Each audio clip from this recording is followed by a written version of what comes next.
Now we're turning to Deuteronomy, book of the law, Deuteronomy chapter 30, Deuteronomy chapter 30, Deuteronomy 30 from verse 1, Deuteronomy 30 from verse 1 to verse 10, Deuteronomy chapter 30 from verse 1.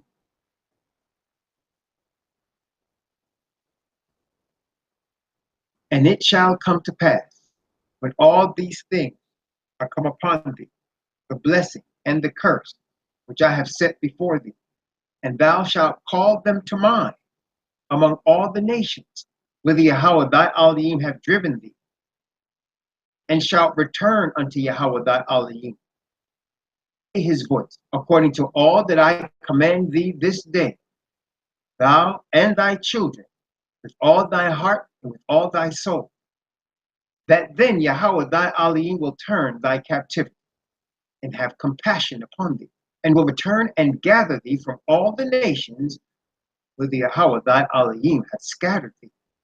If any of them be driven out unto the outmost parts of heaven, from thence will Yahweh thy Elohim gather thee, and from thence will he fetch thee.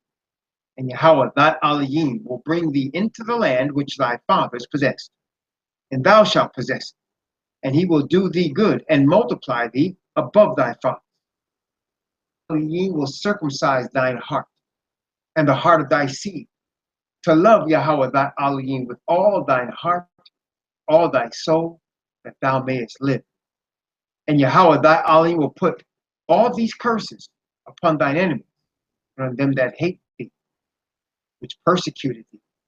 And thou shalt return and obey the voice of Yahweh, and do all his commandments which I command thee this day. And Yahweh thy Elohim will make thee plenteous, every work of thy hand, in the fruit of thy body, and in the fruit of thy cattle, and in the fruit of thy land, for good. For Yahweh will again rejoice over thee for good, as he rejoiced over thy fathers, if thou hearken unto the voice of Yahweh thy Elohim, to keep his commandments and his statutes, which are written in this book of the law. And if thou turn unto Yahweh thy Elohim with all thy heart and with all thy soul. Praise the Most High Yahweh. These be the words, Dabarim, chapter 30, from verses 1 to 10. Otherwise known as Isaiah, Yeshaya 58, verses 12, 13, and 14. Isaiah 58, verses 12, 13, and 14. And they that shall be of thee shall build the old waste places.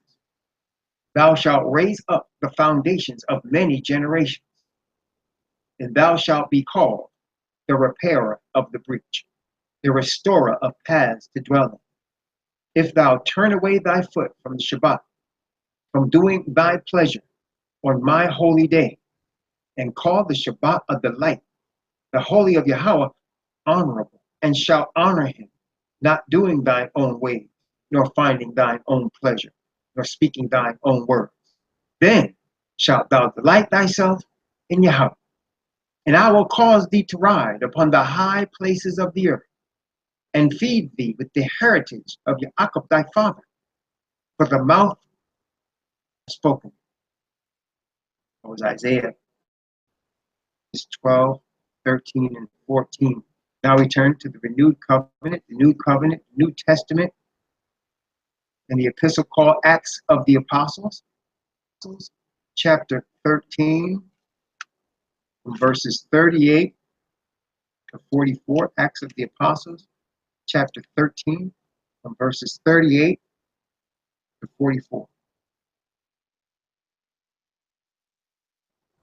Be it known unto you, therefore, men and brethren, that through this man is preached unto you the forgiveness of sins.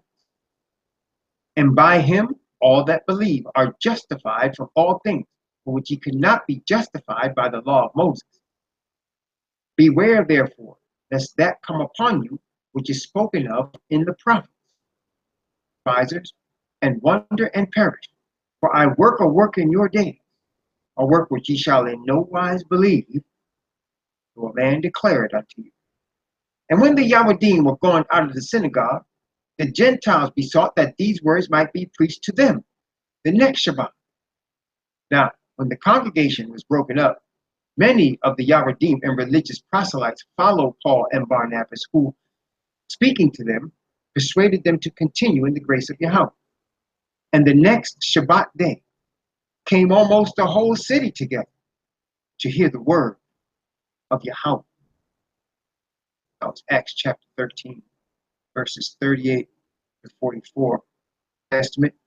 We go to an epistle addressed to the Hebrews. The epistle addressed to the Hebrews, Hebrews chapter 8. Hebrews chapter 8, from verses 6 through 12. The epistle addressed to the Hebrews, Hebrews chapter 8 through 12. And the epistle reads, But now hath he obtained a more excellent ministry, by how much also he is the mediator of a better covenant, upon better promises. For if that first covenant had been faultless, then should no place have been sought for the second. For finding fault with them, he saith, Behold, the days come, saith Yahweh, and I will make a new covenant with the house of Yasha'al and with the house of Judah, not according to the covenant that I made with their fathers in the day when I took them by the hand to lead them out of the land of Egypt, because they continued not in my covenant, and I regarded them not, saith Yahweh. For this is the covenant that I will make with the house of Israel after those days, saith Yahweh. I will put my laws into their mind and write them in their hearts. I will be to them a Elohim, and they shall be to me a people. And they shall not teach every man his neighbor and every man his brother, saying, Know Yahweh, for all shall know me, from the least to the greatest. For I will be merciful to their unrighteousness, and their sins and their iniquities will I remember no more.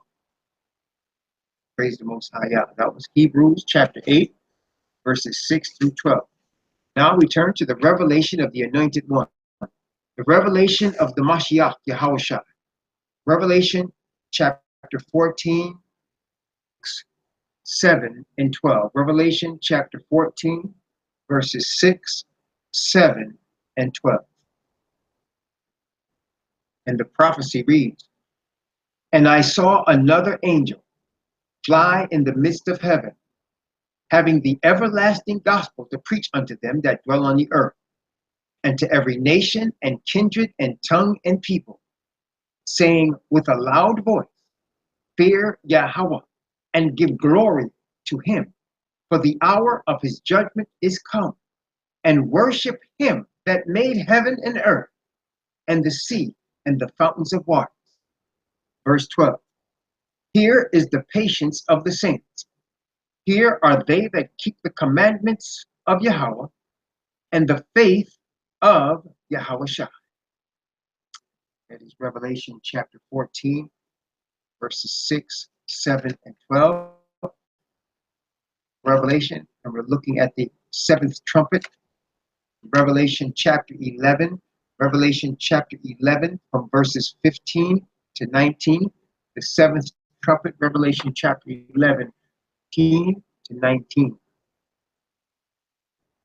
And the prophecy of the Messiah reads, And the seventh angel sounded, and there were great voices in heaven saying, The kingdoms of this world are become the kingdoms of our Elohim and of his Messiah, and he shall reign forever and ever. And the 24 elders, which sat before Yahweh on their seats, fell upon their faces and worshipped Yahweh, saying, We give thee thanks, O Yahweh al Shaddai, which art and wast and art to come, because thou hast taken to thee thy great power and hast reigned. And the nations were angry, and thy wrath is come.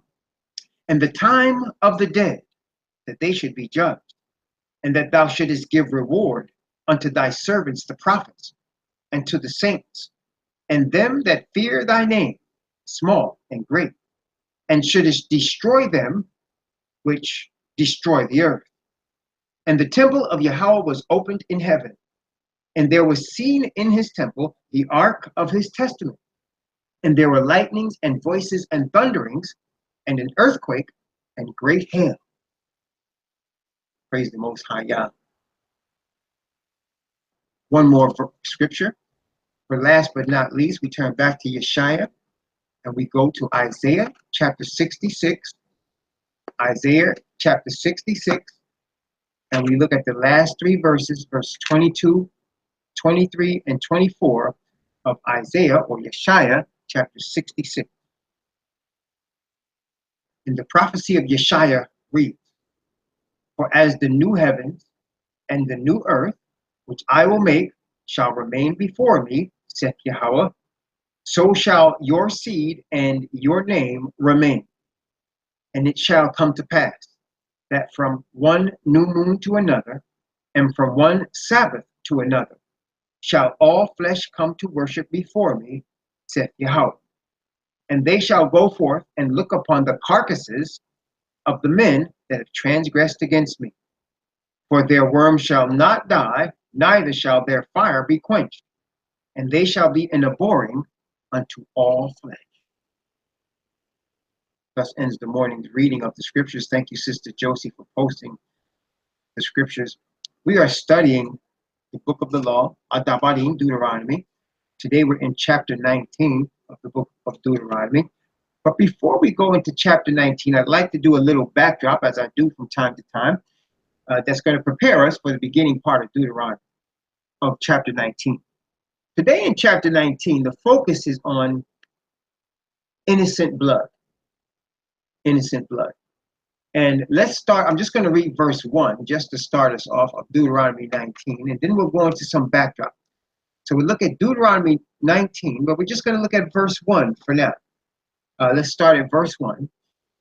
"When Yahweh thy Elohim hath cut off the nations whose land Yahweh thy Elohim giveth thee, and thou succeedest them, and dwellest in their cities and in their houses." So we start off this part here where he's saying there's going to come a time when the Most High Yah is going to destroy the nations of the land of Canaan, and he's telling his people through Moses that he's going to destroy those nations, and he's going to take their land, and he's going to give it to the children of Israel.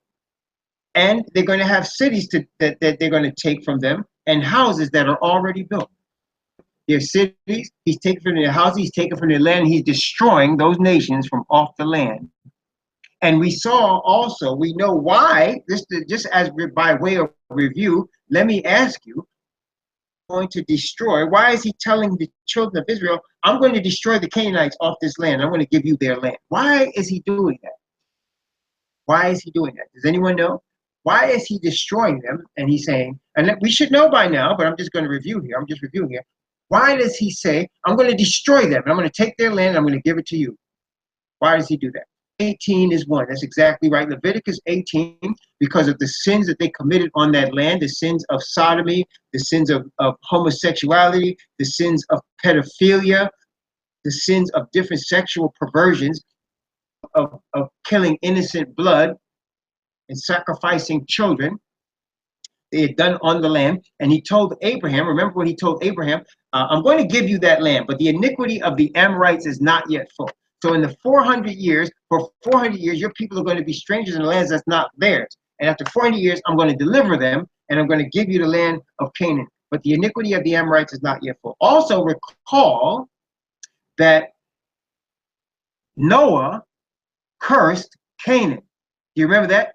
See, there's some ignorant people that will say, you know, Noah, the reason people are there, I've heard this. I think Mormons used to teach this. The reason black people are black is because when Noah cursed Canaan, he turned him black. And all black people are cursed because of Canaan. That's I've heard that. I'm telling you, I promise you, I heard that. And you know, of course, it is utterly ridiculous foolishness. But let's talk about the truth of the situation. Ham had a son named Canaan. Ham was one of the three sons of Noah. Noah cursed Canaan.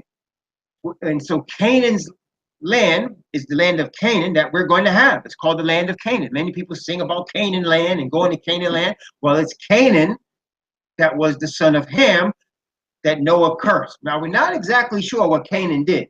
Something to do with looking at Noah's nakedness. I'm not sure. But he was cursed, and his land was going to be taken from him. Well, we can see how he turned out because the people on his land, as we see in Leviticus 18 now, but sister did correct, because chapter all the abominable acts that they committed on that land in terms of sodomy and lesbianism and pedophiles, which means they were men, grown men having sex with little boys and little girls and sacrificing children to different gods and doing all types, having sex with animals and just doing all types of abominable things for more than 400 years on that land. And so at the end of that time, the Most High said, I'm destroying everything off that land. I'm taking that land and I'm giving it to the children of Jacob. Jacob's children, who are the descendants of Abraham and Isaac. And I'm going to give them that land because I promised it to Abraham and Isaac. Now, this, brothers and sisters, is just an object lesson. Now, these things actually happen. I'm not going to say like Malcolm X said, well, these are just stories that didn't really happen. No, these things actually happen, but they're also object lessons of what is going to happen in our day, and it is happening in our time. Right now, the Bible shows us, and we're going to read this. Right now, we're going to go to Ezekiel 38. We're going to go to Ezekiel 38. And we're going to look at what's getting ready to happen after. Now, Gog and Magog, we know the Bible talks about Gog and Magog in Revelation chapter 20, right? It's Gog and Magog to try to take the city. Gog and Magog are actually the children of Japheth, the third son of Noah. Okay, so you had Meshach and Tubal. In fact, let's just take a look at that. Let's take a look, just so we were clear on these things. Let's take a look at Genesis chapter 10 before we go to Ezekiel. We're going to go to Ezekiel in a moment, but Genesis chapter 10, again, we're talking about Deuteronomy 19 today. And we're just encompassing chapter 19 and verse 1 right now. But let's look at chapter 10 of Genesis, chapter 10 of Genesis, and let's look at the third son of Noah, Japheth. Shem, Ham, and Japheth. That's the order in which they're named. They're named in that order. See, people are confused as to who's the oldest and who's the youngest. All you got to do is look at how they are named. These are the sons of Noah. Let's look at it in Genesis chapter 10, from verse 1 down to verse 5. Genesis chapter 10. Let's take a look. Notice what it says. And in every place you see these gentlemen named, they're always named in this order. Watch this. Now, these are the generations of the sons of Noah: Shem, Ham, and Japheth. Unto them were born sons after the flood, the sons of Japheth: Gomer and Magog, there's Magog, and Madai and Yavan, and Tubal and Meshach, there's Meshach, and Tiras. Gomer, Magog, Madai, Yavan, Tiras, right? And the sons of Gomer, Ashkenaz, and Repha, and Togarmah. Remember these names because you're going to see these names again. And Yavan, and Elisha, and Tarshish, and Kittim, and Dudanim. And it says, by these were the isles of the Gentiles divided in their lands, everyone after his tongue, after their families, in their nations. Right? So you see these names, right? So you see Magog there, but you didn't see Gog. You saw Magog and Gog. Now, just by way of information, these people were peoples from Japheth, and they went to the north of the north, and they became what we now call Europeans, right? They're Europeans, and actually even Chinese and Europeans, they came into the northern parts. Okay, so that's who these people are. Anglo-Saxons and Germanic tribes and Caucasians from the Caucasus Mountains. These are who these people are. Now let's go back to find out who Gog is. We see who Magog is, and we see Tubal and Meshach, but who is Gog? Let's take a look again. Now we turn to Ezekiel chapter 38. Let's find out who Gog is. What does the Bible tell us? Gog, Ezekiel chapter 38. Let's read from verse 1, 2, and 3. Just looking at this so we know who these people are, what we're dealing with here. Ezekiel chapter 38, verses 1, 2, and 3. Notice what the scripture says. And the word of Yahweh came unto me, saying, Son of man, set thy face against Gog of Magog, the chief prince of Meshach and Tubal, against him, and say, Thus saith the Most High Yahweh, I am against thee, O Gog, the chief prince of Meshach and Tubal. So apparently Gog is a son of Meshach, okay? And he comes from Meshach and Tubal. So he's also of the sons of Japheth. So you have Gog and Magog, the sons of Japheth. So here, let me just make something very clear to you. I want to make sure you can hear me, because I want to make sure I'm not being misrepresented or my words being twisted. I'll make sure you hear what I'm saying. So can you hear me? Testing 1, 2, 3. I want to make sure you can hear what I'm about to say right now. It's important that you understand this. Saying that the only people that are going to be lost are Caucasian people. I want to make sure you hear this very clearly. There are going to be people of all colors and shapes and sizes and every nation under heaven that are going to be lost people. Understand that, okay? But what this is saying, what you need to understand, is in the last days, the dominant people, the most dominant people on the earth against the Most High, will be the sons of Japheth. I want you to understand that, okay? I'm not trying to say they're all going to be lost people, but I think we can all see the so-called white man is the dominant species on planet Earth today. He dominates the earth today. I think you can see that. I'm not making that up, right? I mean, I'm not just making that up. I mean, the Bible is true, isn't it? I mean, it's telling us that in the last days, they're going to be the dominant people, and that's what we see. Okay? All right. So when he's talking about the people that rebel against his law and the people that come against his people, he's using Gog and Magog as the sample of that, because those are the dominant people of the last day. Just like he uses Babylon as the symbol of the rebellious religious and political system that exists, even though it doesn't call itself Babylon. The Most High uses Babylon because ancient Babylon was in rebellion against the Most High. Does that make sense, brothers and sisters? Are you following me so far? I don't want anybody to come back to me and say, well, you know, this brother said all white people are lost. I did not say that. It's obvious they're the dominant people on planet Earth. It is obvious they have taken over much of the land of the earth, and they are responsible for much of the evil that's going on this planet right now. I mean, it's obvious. Okay. Okay. That being said, as the Bible showed that he's going to take the heathen off the land and he's going to give it to the children of Israel, here in Ezekiel 38, he shows the same thing coming on a worldwide basis. And again, I want to stress Ezekiel 38 and 39 is the same thing as Revelation chapter 19 and 20. It is the same thing. If you're reading Revelation 19 and 20 and you want clarification, please read Ezekiel 38 and 39. Also remember, you have Jeremiah chapter 51, and also you have Isaiah chapter 60, and also you have Isaiah chapter 10 and 11. Many chapters and many prophets say the same thing, but today you also can find it in Ezekiel chapter 38 chapter 38 and 39 of the prophecy of Ezekiel. We're not going to read the whole thing today, but just the clarification of what is the modern equivalent of what we're looking at in Deuteronomy 19 and verse 1.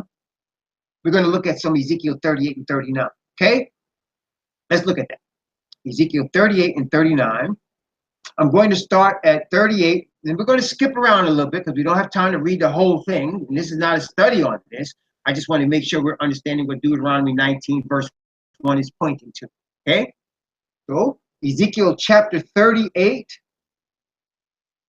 We're going to look at, let's start at let's see this. Okay, we're going to start at verse 14, and I'm going to read down to verse 23 of Ezekiel 38. From verse 14 to verse 23. Then we're going to look a little bit in chapter 39 as well. Okay? Therefore, son of man, prophesy and say unto God, thus saith the Most High Yahweh, in that day when my people of Yasha'al dwelleth safely, shalt thou not know it? And thou shalt come from thy place out of the north parts, thou and many people with thee, all of them riding upon horses, a great company and a mighty army, come up against my people, Yasha'al, as a cloud to cover the land. And it shall be in the latter days, and I will bring thee against my land, that the heathen may know me, when I shall be sanctified in thee, O Gog, before their eyes. Thus saith the Most High Yahweh, of whom I have spoken in old time by my servants the prophets of Yasha'al, which prophesied in those days many years against them. And it shall come to pass at that same time, when Gog shall come against the land of Yasha'al, saith the Most High Yahweh, that my fury shall come up in my face. For in my jealousy and in the fire of my wrath have I spoken. Surely in that day there shall be a great shaking in the land of Yasha'al. See in the fowls of the heaven, beasts of the field, and all the creeping things that creep upon the earth, and all the men that are upon the face of the earth shall shake at my presence. And the mountains shall be thrown down, and the steep places shall fall, and every wall shall fall to the ground. And I will call for a sword against him throughout all my mountains, saith the Most High Yahweh. Every man's sword shall be against his brother, against him with pestilence and with blood, and I will rain upon him and upon his band and upon the many people that are with him, overflowing rain and great hailstones, fire and brimstone. Thus will I magnify myself and sanctify myself, and I will be known in the eyes of many nations, and they shall know that I am Yahweh. Praise the Most High. That's also Revelation chapter 16, the 6th and 7th plague. Same thing. Let's go now to chapter 39 of Ezekiel. Chapter 39. We're not going to read the whole thing. At verse 21. We're going to start at verse 21, and we're going to read from verse 21 down to verse 29 of Ezekiel chapter 39. If you get a chance, read this whole thing. You'll see the whole thing. Okay, so now Ezekiel chapter 39 from verse 21 down to verse 29. Glory among the heathen, and all the heathen shall see my judgment that I have executed, and my hand that I have laid upon them. I shall know I am Yahweh, their Elohim, from that day and forward. And the heathen shall know that the house of Yahweh, that the house of Yasha'al went into captivity for their iniquity, because they trespassed against me. Therefore hid I my face from them, and gave them into the hand of their enemies. So fell they all by the sword, according to their uncleanness, and according to their transgressions have I done unto them, and hid my face from them. The Most High Yahweh. Now will I bring again the captivity of Yaakov, and have mercy on the whole house, and will be jealous for my holy name. After that they have borne their shame or their trespasses, whereby they have trespassed against me, when they dwell safely in their land, and none make them afraid, when I have brought them again from the people and gathered them out of all their enemies' lands, in them in the sight of many nations, then shall they know that I am Yahweh, their Elohim, which caused them to be led into captivity among the heathen. But I have gathered them unto their own land, and have left none of them any more there. I have my face any more from them. For I have poured out my spirit upon the house of Israel, saith the Most High Yahweh. Praise the Most High Yahweh. There you go. So he's going to destroy all this land. This whole earth is going to be destroyed. And he's going to give their land, the enemy's land, to his people, the nation of Israel. He's going to save some heathen too. The Bible says it. He's going to save heathen, and they're going to have land. But this land, this earth is going to be the nation of Israel's land, his chosen people, which he has not forgotten. See, he said he hid his face from them and sent them into captivity because they sinned against him. But he's not going to keep that forever. And Gog and Magog, as we have seen here in Ezekiel, and as we see in Revelation chapter 20, they're going to try to take the city. They're going to lead armies against the city. They're going to be destroyed. All of them are going to be destroyed. Praise the Most High Yahweh. All those that go against the Most High Yahweh are going to be destroyed. Okay. Now we go back to Deuteronomy with that as the backdrop. Deuteronomy chapter 19. And we see now he's going to cut off all the nations, and there's going to be no innocent blood shed in the nation of Israel. And he tried to have that happen to our fathers in the ancient land. He didn't get it. We're going to talk today about innocent blood being shed. innocent blood being shed and the guilt of innocent blood and how the Most High feels about innocent blood being shed. Before we start, let's just say, what is innocent blood? What does that mean when somebody says innocent blood? That means somebody being put to death that doesn't deserve to be put to death. That means somebody being killed that didn't deserve to be killed. Being murdered, right? That's really what we're talking about. People being murdered is innocent blood. That means people were innocent of a crime they didn't commit and they were being put to death, having not committed any crime. What is an example of this? Messiah himself is the ultimate example. Is he not? Messiah himself is the ultimate example because Messiah was innocent of any crime, and yet he was murdered and put to death. He is the Lamb without sin. But there's many more. There's Abel. Abel was the brother of Cain, of Adam, our father Adam, and Eve, his wife, our mother. And Cain rose up and murdered his brother Abel. Abel was innocent blood. Okay, you understand? So innocent blood, he does not want his people shedding innocent blood. He doesn't want innocent blood shed in the land that he gives to his people. Okay, so no innocent blood in the land. So first he says, I'm gonna cut off all these nations from the land and I'm giving it to you. When you get into the land, I don't want any innocent blood shed. Why would he have to say that to his people? Because in heathen lands, listen carefully, innocent blood is shed all the time. They all got laws, they all got statutes, they all got constitutions, but innocent blood is shed all the time, so that the whole earth is filled with innocent blood. And we're going to see what the Most High feels about that business. We're going to see from the scriptures how he's going to handle that business. Okay? That's right. We can start with aborted babies. Aborted babies are innocent blood. Now, how many aborted babies has there been every year? Well, let me tell you. There's tens of thousands, hundreds of thousands of aborted babies every year. And more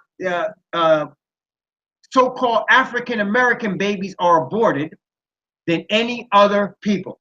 They say 3 African babies are aborted for every one that's from other people. 3 to 1. Well, that goes back to Exodus, doesn't it? Wait a minute. You say, what are you talking about, brother? Listen, let me show you. In the book Shema, let's take a look at it. Exodus chapter 1. Let us not forget, these things are parallel, brothers and sisters.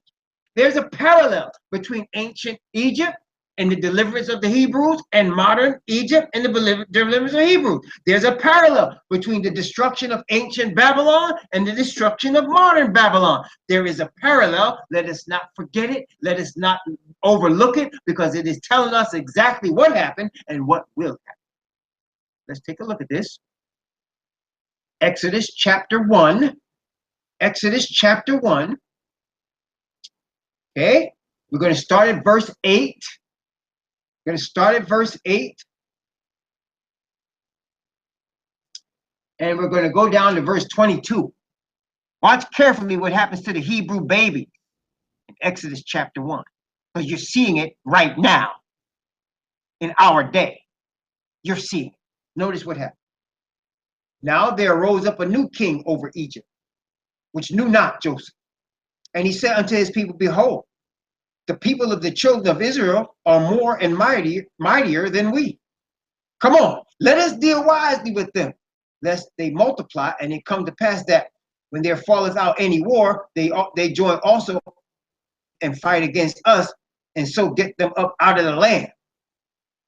Therefore, they did set over them taskmasters to afflict them with their burdens. And they built for Pharaoh treasure cities, Pithom and Raamses.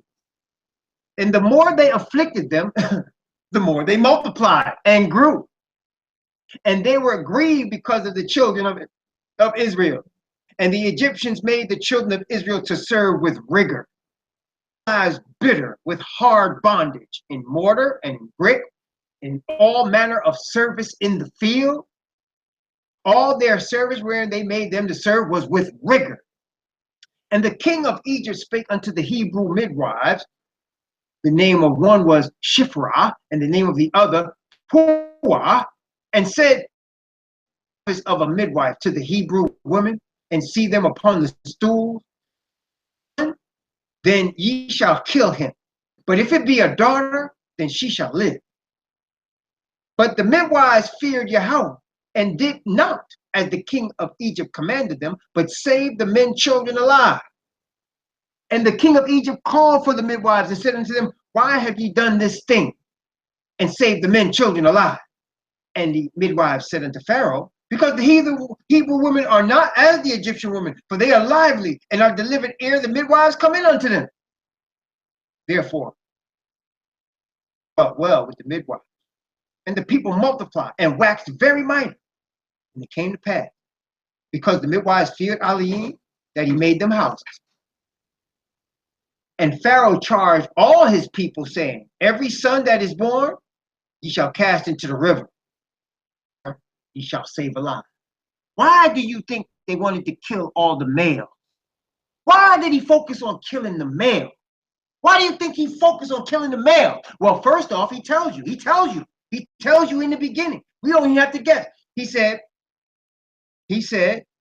behold, the people of Israel are more and mightier than we, and they are multiplied and they grew, and it grieved the Egyptians because of the nation of Israel. And he said, if any enemy come against us, they're going to fight against us. Why? Because we did them wrong. Wait a minute. Let's bring this home to today. So do you suppose that the powers that be are afraid of so-called African American males? Why? Because they are mighty. And why? Because if they multiply and anything break out, they might remember all the things that was done against them and fight against their enemies in this land. You think that might be a reason they want to kill off all the males? Exactly the reason. Don't forget that. Black males are the most hated species in the United States of America and in any industrialized, so-called industrialized nation where the sons of Yafet have come in and taken land and taken over. They are the most hated. They are the most people that are afraid of. That's why they will shoot us in the street at the drop of a hat. That's why they throw us in prison at the drop of a hat. That's why they poison our water. That's why they try to put all our babies and kill them in abortion clinics at the drop of a hat. They encourage it. That's why they try to encourage all of these vaccinations to make them all autistic at the drop of a hat. They're trying their best.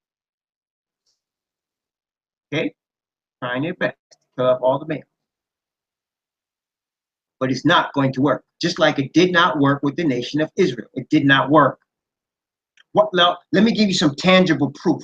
For example, in the 1964, 65, 63 area, the United States had about 200 million people in the United States, about 200 million.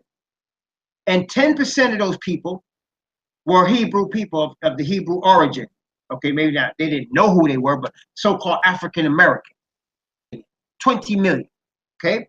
Now, wait. Now, since 1963, let's say, they've had several different phases of ways to try to destroy all the males. Oh yeah, they had the crack epidemic, and then they sent us to Vietnam to fight in their wars and die over there, right? Then of course they had the guns and the drugs into the neighborhoods, and they set up the ghettos, and they did all this stuff, and they industrialized the prisons. They have killed at least 2 generations of us. They've killed at least 2 generations of us. But today, there are 340 million people in the United States of America, and 13%, or about 40 million of us, so-called African American.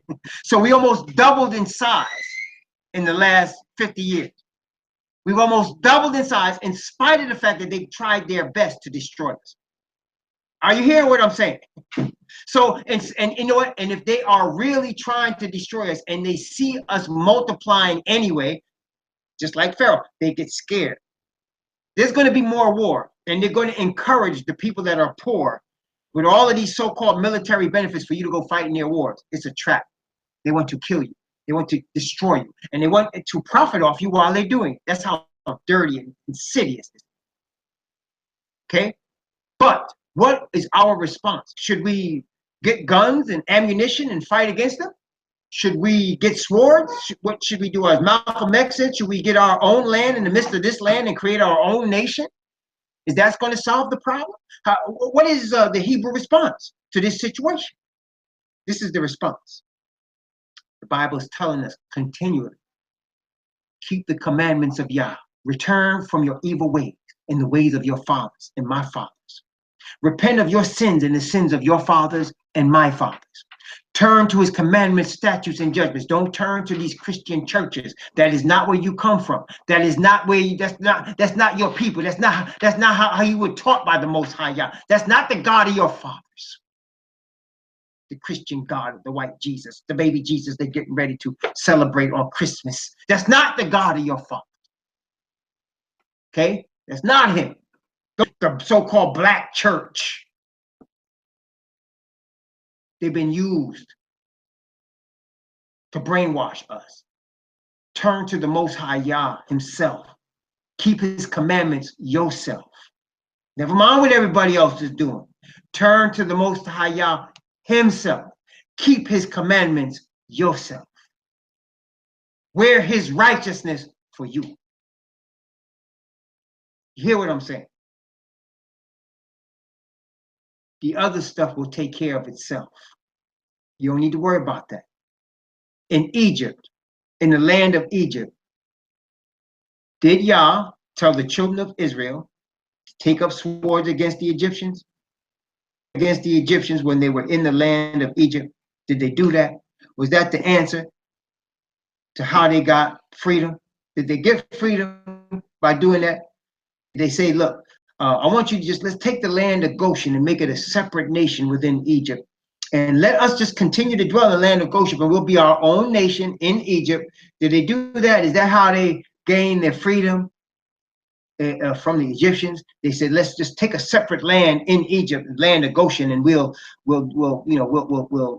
stay there, and we'll like our fathers did, and that's how we'll handle this. But no.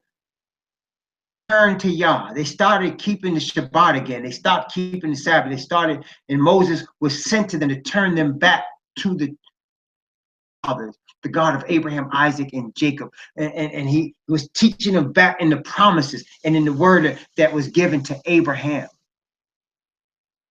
And they were told to return unto him. And as they returned unto him, the plagues began to fall on the Egyptians. Hear me now. Because that's what's coming, brothers and sisters. That's what's about to happen.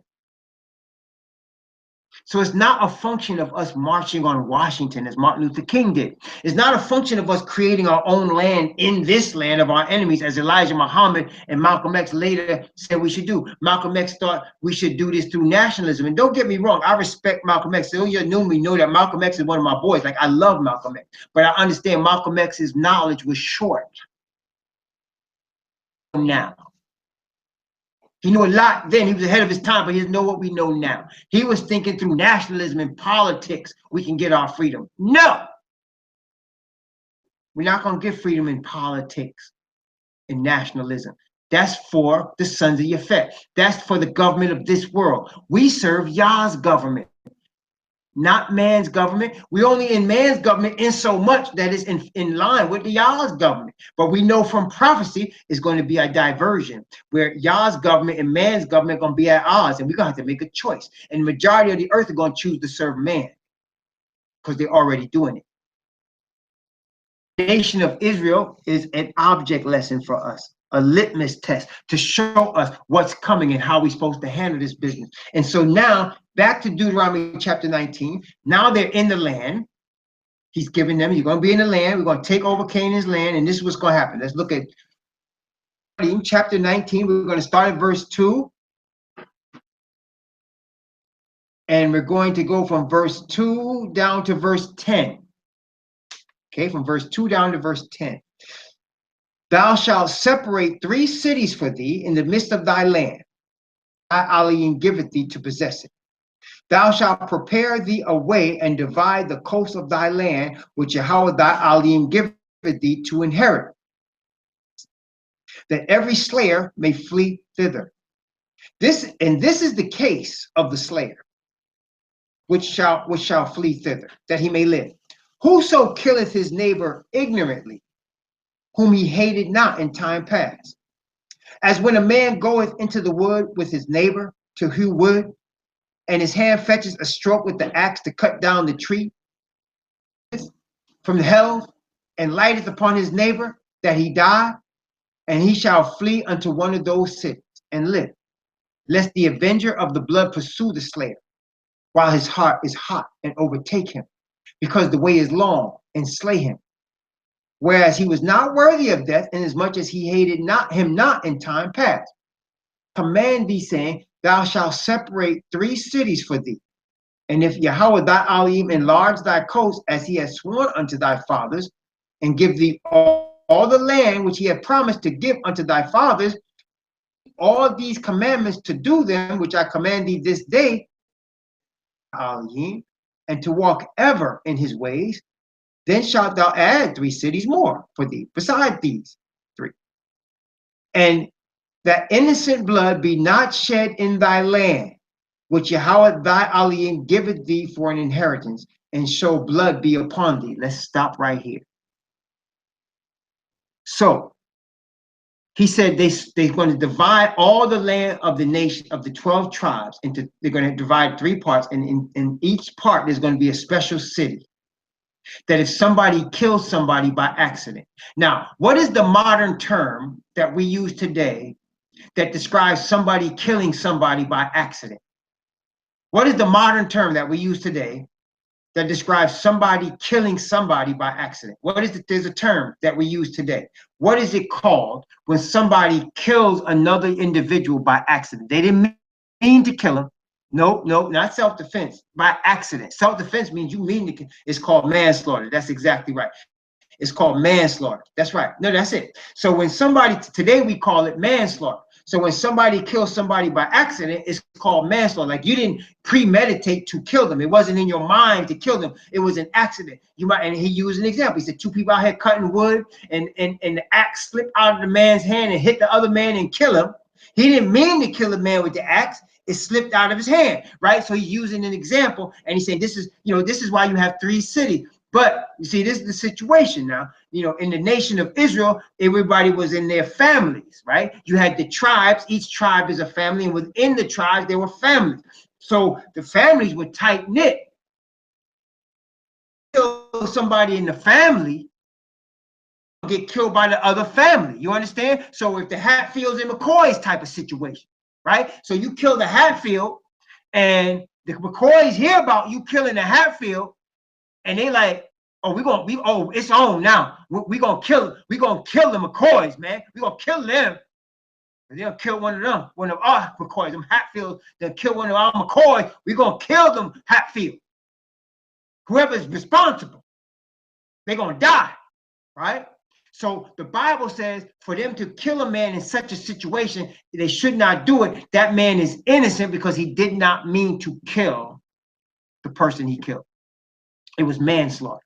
So he set up these cities so that the person that committed the manslaughter can flee into the cities, and the nation was supposed to protect that person in that city from the family that may want to avenge the blood of their person that was killed. Does that make sense, brothers and sisters? Are you following what I'm saying so far? So it was for manslaughter. It wasn't for homicide. It was for manslaughter. Homicide is murder. That means you kill an individual. That's not homicide. This is manslaughter. This is when it was accidental. So if the person that committed the accidental manslaughter and he gets killed, that person is killed, he didn't deserve to die. That's why the Bible says it wasn't like he was supposed to kill him because he didn't hate him. Okay, he was not worthy of death. Verse 6 says, whereas he was not worthy of death inasmuch as he hated him not in times past. So he's saying there was no bickering between these 2 men. It was not like they hated each other and they were going to kill each other. It was just an accident. Somebody dropped something, somebody was shooting, they were out shooting, and the gun shot off and killed man by accident, or a person was messing with my loaded gun or whatever and got killed. That's manslaughter. You understand? That's not murder. Cities, so the person that committed manslaughter can flee into a city, and then the elders, the leaders of the nation, can figure out how to handle this business. You understand? We're not going to kill his brother because he did not kill your friend or your cousin or your mother or your father or your sister. He didn't kill him purposely. It was accidental. So we're going to let them live in this city while the elders handle this business. Does that make sense, brothers? That's an orderly way to do it. And so you got the elders of the nation, which, you know, the Levites, the spiritual leaders. They're going to investigate this and they're going to see what the situation is. That's an orderly way to handle it. That's law and order right there. You understand? That's law and order. So he said that you don't have innocent blood in your land. And I want you to notice what he said there in verse 10. Notice what he said in verse 10. That innocent blood be not shed in thy land, which Yahweh thy Elohim giveth thee for an inheritance. Blood be upon thee. So let's wait a minute. So if innocent blood was shed in the nation of Israel and they didn't do anything about it, everybody was guilty of that blood. Are you following me? Testing 1, 2, 3. Did you hear that? He said, so blood be upon thee. So if somebody in the tribe of Gad shed innocent blood, knew about it, and they didn't say anything, the whole tribe is guilty of innocent blood. Okay? So if somebody killed, if John Doe killed Mac Doe by accident, and John Doe was trying to flee to the cities, and Mac Doe's cousin came in a drive-by and shot down John Doe, knew it, that's murder. Because John Doe was killed by murder, but he didn't kill Mac on purpose. It was an accident. And that's innocent blood, and the whole nation is guilty. You understand? He charged the whole nation with that. Wait, it goes further than that. When the religious leaders, listen carefully, because as we know, Revelation 13 shows us the controversy, the last battles, the final controversies and arguments and struggles and tribulation on this earth have to do with religion. Has to do with worship, has to do with religion. Why is that? Because Satan wants to be worshipped. And so he has his own system on planet Earth, a system where man is glorified. Okay, man is glorified. And he sets up institutions where man is glorified. And he sets up situations and governments, and he sets up corporations where man is glorified, right? For the glory of man, because that's his religion. The glory of man is his religion. Okay? That's it. And Satan, being the founder of religion, is the one that would get the most glory. So it's about worship. It's all about worship. So religious leaders that lead people to falsehood are guilty of innocent blood. Talking about, let me show you from the scriptures. Matthew chapter 23. Messiah is laying it heavy. He's giving the scribes and Pharisees the business in Matthew chapter 23. He is giving them the business, right? And boy, when he breaks it down, he's showing them to be hypocrites and all of this stuff, right? And then he breaks it down, and he's going to tell them something here. Matthew chapter 23. And we're going to start at verse 29. And we're going to go down to verse 35 of Matthew chapter 23. Watch what it says. He's talking to the scribes and Pharisees, and he's giving them the business. He's giving them the straight testimony, the straight truth, and boy, they're not having it, right? Notice what it says. Woe unto you, scribes and Pharisees, hypocrites, because ye build the tombs and garnish the sepulchres of the righteous, and say, if we had been in the days of our fathers, we would not have been partakers with them in the blood of the prophets. Wherefore, ye be witnesses unto yourselves that ye are the children of them which killed the prophets. Fill ye up then the measure of your fathers. Ye serpents, ye generation of vipers, how can ye escape the damnation of hell? Wherefore, behold, I send unto you prophets and wise men and scribes, and some of them ye shall kill and crucify, and some of them ye shall scourge in your synagogue, and persecute them from city to city. Watch verse 35. That upon you may come the blood, may come all the righteous blood, that upon you may come all the righteous blood shed upon the earth, from the blood of righteous Abel unto the blood of Zechariah, the son of Barakiah, whom ye slew between the porch and the altar. See, he blamed them, even though it was their fathers, because they were just like their fathers and had not repented of the sins of their fathers. He said, you're going to do the same works of your fathers, and all that blood's going to come on you. Wait a minute. On the religious leaders of his day. Did you hear that? All the innocent blood, he said, from Abel all the way down, going to come on you. You're going to be guilty of that blood. Aside from the people that actually did it. Wait a minute. We're not finished yet.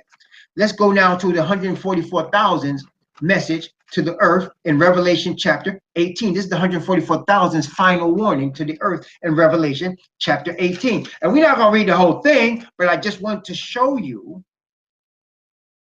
the same principle of innocent blood. Revelation chapter 18. I'm going to read from verse 21 down to verse 24 of Revelation chapter 18. This is the 144,000's final warning with the power of the Spirit to Babylon, to modern Babylon. It's about to come off, brothers and sisters. And so here's the message right here. It's part of the message anyway. Notice what it says. And a mighty angel took up a stone, millstone. By the way, this is in Jeremiah 51 as well. And cast it into the sea, saying, thus with violence shall that great city Babylon be thrown down, and shall be found no more at all. And the voice of harpers and musicians, and of pipers and trumpeters shall be heard no more at all in thee. And no craftsman of whatsoever craft he be shall be found any more in thee. And the sound of a millstone shall be heard no more at all in thee. And the light of a candle shall shine no more at all in thee. And the voice of the bridegroom and of the bride shall be heard no more at all in thee. For thy merchants were the great men of the earth, for by thy sorceries were all nations deceived. And in her, that is in modern Babylon, was found the blood of prophets and of saints and of all that were slain upon the earth. All. So in modern Babylon, he's going to place the blood of all the ancient prophets, of all the saints, of all that were slain upon the earth that belonged to Yah.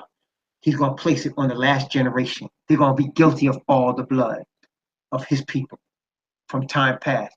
All them brothers swinging from trees, all them brothers shot in streets, all them brothers injected with poison, all them brothers that was killed in abortion clinics that they call toilet babies, all of the organs that were harvested, all of the going back to Abel. It's going to come on modern Babylon. You're going to get an idea of how severe the plagues are going to be. They ain't seen the plagues yet. I hear some saying, oh, these are the beginning of the plagues. Now, you ain't seen the plagues yet. What you're seeing now is the devil trying to use the earth as a chemistry set to try to scare people into going to these false religions, into Christianity. You ain't seen plagues yet. You ain't seen it. When you see it, believe me, you're going to know it's here. Because the people are going to be going crazy. Because there's nothing they could do to stop it.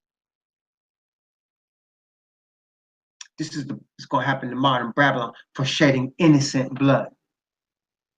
For shedding innocent blood. We're not even talking about all the blood that's shed in all these wars that they do for profit. Believe me, brothers and sisters, y'all need to understand, modern warfare is business. Let me just make sure I give you that again. Modern warfare is business. Never forget that. It ain't about freedom.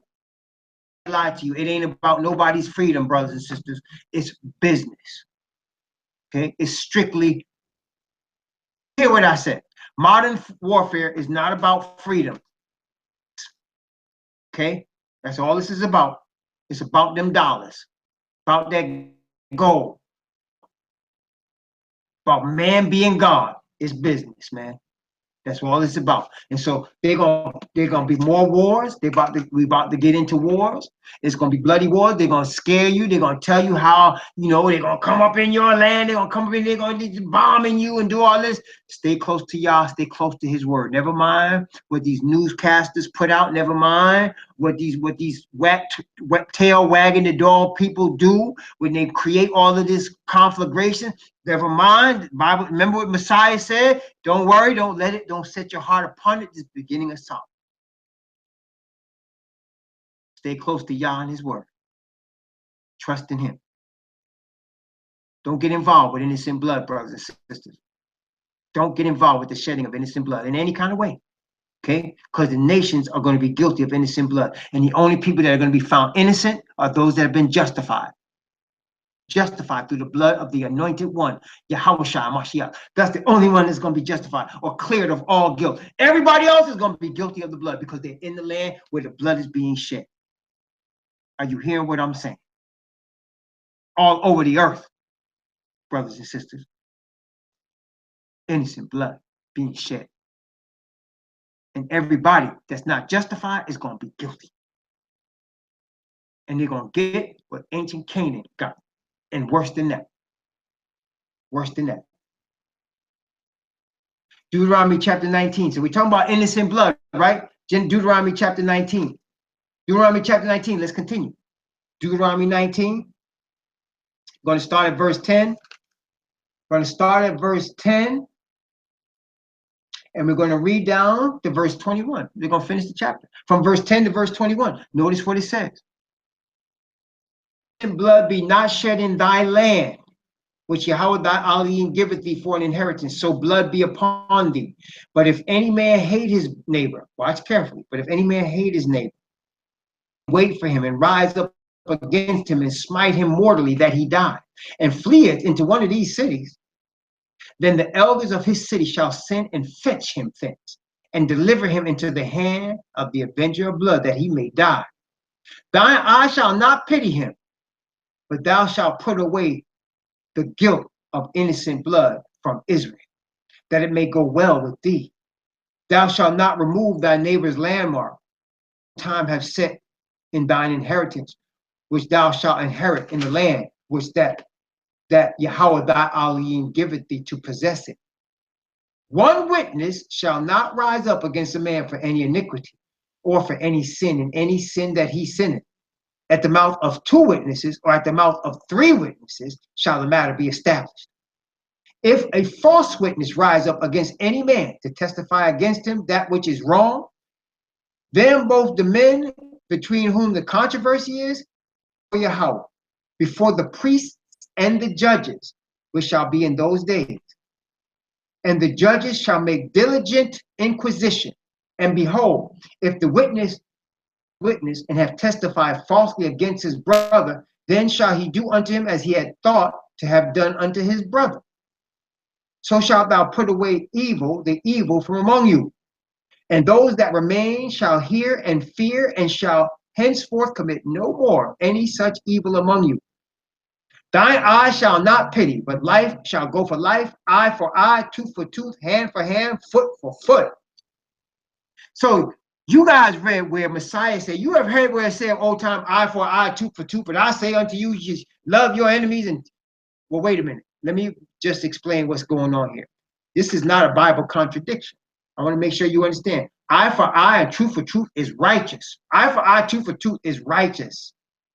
Because it's in the scriptures, it's in the book. So why did Messiah say, I say something else to you? Let's look at that. Matthew chapter 5. Matthew chapter 5. From verse 38, Matthew 5, from verse 38, and down to verse, let's see, from verse 38 down to verse 42. Ye have heard that it have been said, an eye for an eye, and a tooth for a tooth. But I say unto you, that ye resist not evil, but whosoever shall smite thee on the right cheek, turn to him the other also. And if any man will sue thee at the law, and take away thy coat, let him have that cloak also. And whosoever shall compel thee to go a mile, go with him twain.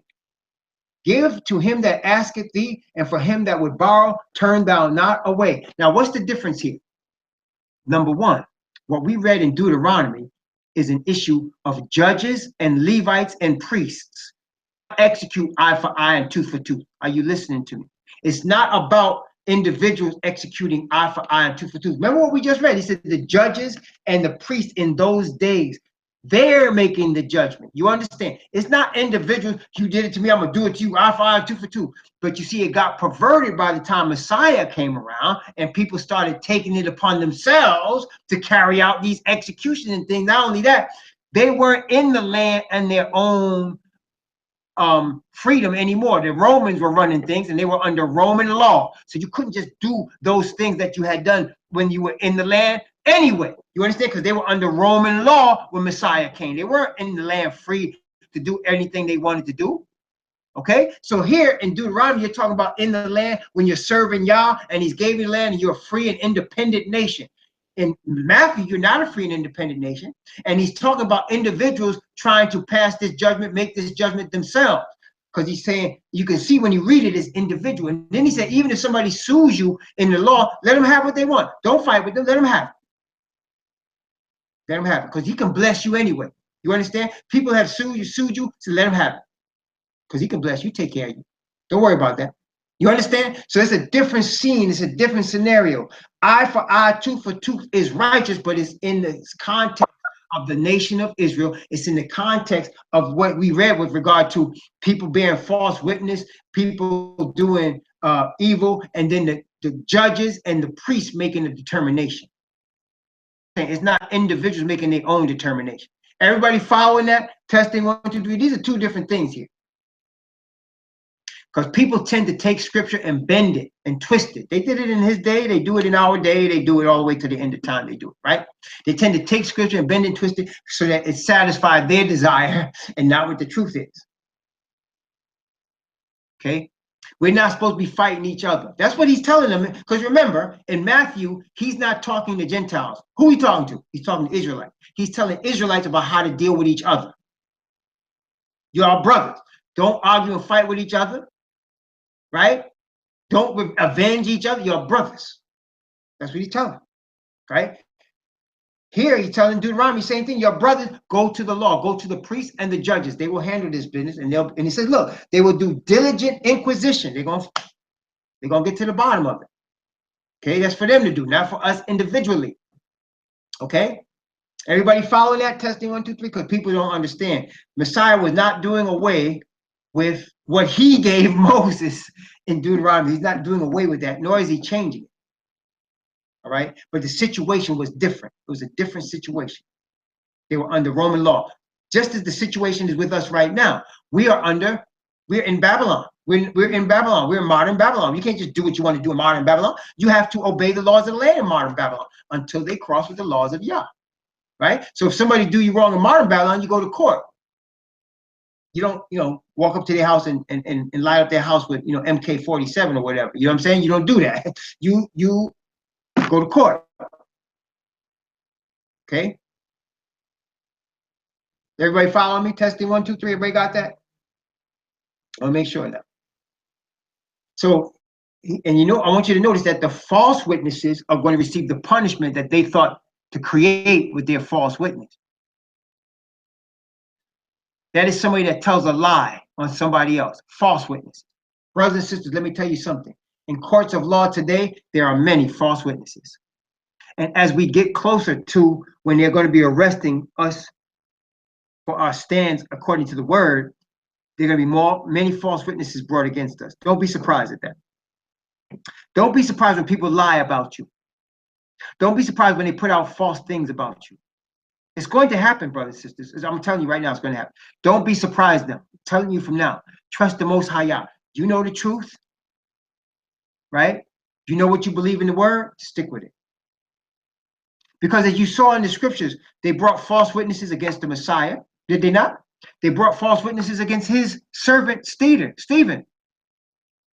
They brought false witnesses against the apostle Shaul. Witnesses in many different places in the Bible. It's not new. And it's going to continue. A false witness is a liar, and the devil's a liar. And so he's going to control this earth. You're going to have a lot of false witnesses. That's just the way it is. People will lie in order to gain money, to gain favor with people they think are powerful. Right? That's what they do. People lie and they neglect the truth and they deceive in order to gain favor with people they think have power. That's what happens. That's where we at. That's where we at today. Especially today, it's getting worse and worse. You tell somebody, I'm going to give you $1 million to do X, Y, and Z. They said, just point me in the right direction. What I got to do? Tell me. And you tell, I'm going to get you $10 million. Who I got to kill? You got to kill your mother. Where is she? Give me the gun. I'll do it right now. She'll understand. That's how people are today, man. It's about a figure, man. It's about a dollar sign. Just give me the right number and we get it done. And I'm using big numbers. People would do things that I described for much less money than that, and have done it. So don't be surprised when people bear false witness against you. That's right. Don't be surprised, because it's coming, brothers and sisters. It's coming. What we need to do is be faithful to the commandments of Yah. Be faithful to his word. Keep his commandments, statutes, and judgment, as the Bible tells us in every chapter of the book of Deuteronomy. It tells us that. Keep his commandments and judgments. Afraid. That's right. Don't be afraid. Wear righteousness and truth and the spirit, and the angels that he has that excel in strength will guide and direct your path in the way you should go. Keep us. And if we should have to die for him, so be it. We just die for him. Just as simple as that. We're going to be coming back. We're going to be in the land. Even if man kills us, he can bring us back. Believe it. There is such a thing as a resurrection. If man kills us, he can bring us back. If Yahweh come out the grave, he can pull us out too. And he pulled others out aside from himself. See? So just stay close to the word. The word is life. Stay with the word. Stay with the spirit of righteousness. That's where we get life. Okay, brothers and sisters. So now as we go into chapters 20 and going forward, it's going to really be teaching us statutes and judgments. And this is beautiful. It's going to teach us statutes and judgments in the word. We're going to go through these statutes and judgments, and we're going to, by the grace of the Most High, show us the modern way of looking at these things in terms of how they affect us today, right? How they affect us today, and what it means going forward for us.